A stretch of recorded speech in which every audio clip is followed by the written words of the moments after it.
ஈது தொழுகைகளை பெண்கள் வீட்டுல தொழுகலாமா? பொதுவா பெண்கள் வீட்டுல தொழுகிறது சிறந்தது. ஆனா பெண்கள் பள்ளிவாசல்ல போய் தொழுகணும்னு விருப்பப்பட்டா அதை தடுக்க வேண்டாம்னு நபி ஸல்லல்லாஹு அலைஹி வஸல்லம் சொல்லியிருக்காங்க. சில பள்ளிவாசல்கள்ல பெண்கள் தொழுகிறதுக்குன்னு ஏற்பாடுகள் செய்யப்பட்டிருக்கும். அப்படி இருந்தா பெண்கள் தாராளமா பள்ளிவாசலுக்கு போய் தொழுகலாம், இல்லாட்டி வீட்டுல தொழுகிறது சிறந்தது. ஆனா ஈது தொழுகைகளை பள்ளிவாசல்கள்ல இல்லாம திடல்ல போய் தொழுகிறது தான் நபி ஸல்லல்லாஹு அலைஹி வஸல்லத்துடைய வழிமுறை. அப்படி திடல்ல தொழுகிறதுனால ஆண்களுக்கும் பெண்களுக்கும் தனித்தனியா சில ஏற்பாடுகள் செய்யப்பட்டிருக்கும். அதனால பெண்களையும் ஈது தொழுகைகள்ல கலந்துக்க சொல்லி நபி ஸல்லல்லாஹு அலைஹி வஸல்லம் வலியுறுத்தி இருக்காங்க. இதுல பெண்கள் மாதவிடாய் காலத்துல இருந்தாலும் திடலுக்கு தாராளமா போகலாம். மாதவிடாய் காலத்துல தொழுகை மட்டும்தான் தடுக்கப்பட்டிருக்கு தவிர மற்ற அமல்கள்ல கலந்துக்கலாம்.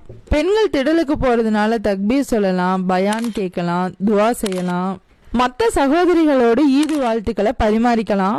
இந்த மாதிரி நிறைய அமல்கள்ல நம்மளால கலந்துக்க முடியும்.